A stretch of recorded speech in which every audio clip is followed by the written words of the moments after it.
Halo semua, perkenalkan nama saya Seleprina Sipayung, NPM 2201010114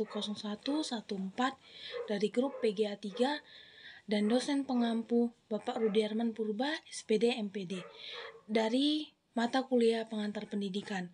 Di sini saya akan menjelaskan tentang kelebihan dan kekurangan apa saja yang ada di sistem pendidikan di Indonesia di zaman sekarang. Sistem pendidikan Indonesia. Sistem pendidikan di Indonesia ini telah menerapkan sistem pendidikan nasional, di mana setiap jenjang, jalur, dan jenis pendidikan harus menerapkan sistem tersebut. Di mana salah satu program atau sistem pendidikan yang telah diterapkan di dalam negeri ini yaitu wajib belajar selama 12 tahun, di mana 6 tahun sekolah dasar atau SD, 3 tahun sekolah menengah pertama, 3 tahun sekolah menengah atas.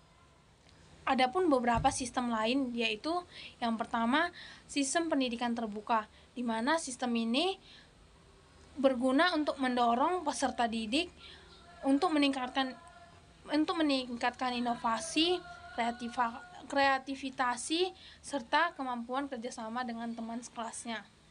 Yang kedua, sistem edukasi beragam. Yang ketiga, sistem pendidikan dengan orientasi nilai, di mana di sistem ini diberlakukan sejak tingkat dasar atau SD, di mana para murid diberikan pendidikan karakter seperti disiplin, tanggung jawab, tenggang rasa, jujur, dan rasa bertoleransi.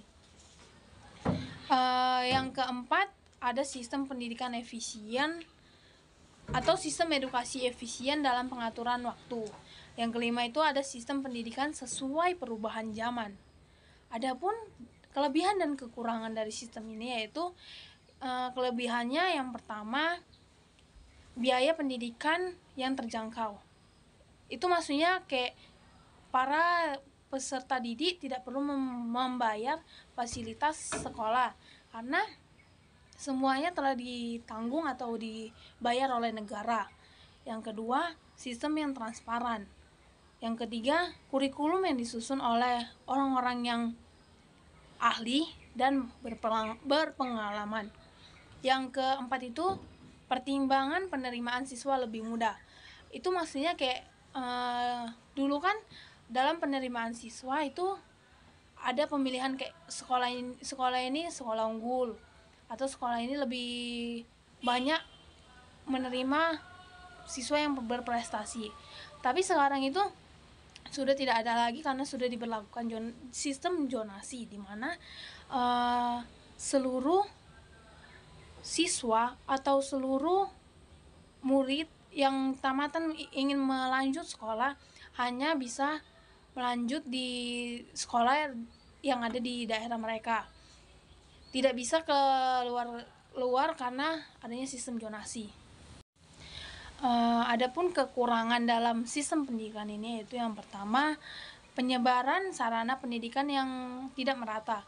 Itu seperti kayak kan ada di daerah terpencil itu peralatan dan tempat mereka belajar itu hanya peralatan yang seadanya gitu kan. Sedangkan yang di kota itu udah lengkap lah peralatan dan tempat mereka belajar.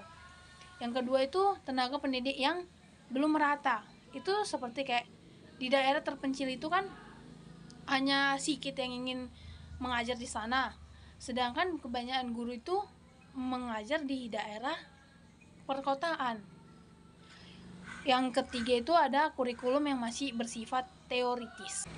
Adapun program yang telah dibentuk oleh Kementerian Pendidikan, Kebudayaan, Riset, dan Teknologi yaitu kurikulum Merdeka, di mana kurikulum Merdeka ini merupakan metode pembelajaran yang mendorong bakat dan minat yang dimiliki oleh murid.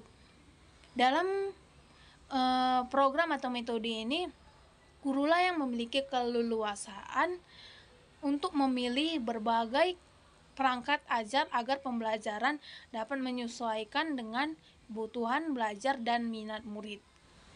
Adapun kurikulum Merdeka ini belum sepenuhnya dipakai atau digunakan. Adapun tujuan dari kurikulum Merdeka ini yaitu yang pertama menciptakan pendidikan yang menyenangkan, yang kedua mengejar ketertinggalan pembelajaran, yang ketiga mengembangkan potensi pada murid.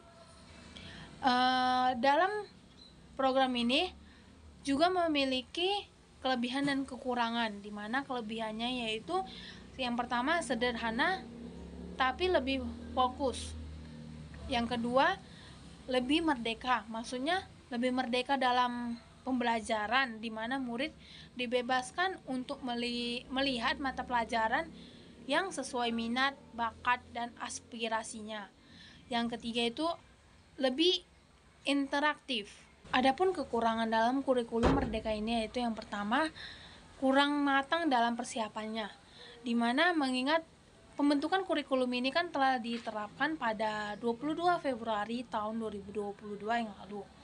Jadi dalam proses penerapannya itu perlu pengajian dan evaluasi yang lebih mendalam lagi. Yang kedua itu sistem pengajaran yang belum terencana dengan rinci. Yang ketiga, kurangnya kapasitas sumber daya manusia. Yang selanjutnya itu ada program Merdeka Belajar Kampus Merdeka, di mana program ini masih dilakukan uji coba, belum ditetapkan karena belum matang persiapannya. Di mana dalam program ini memiliki kelebihan dan kekurangan. Yang pertama, kelebihannya yaitu menjadikan dunia perkuliahan lebih fleksibel.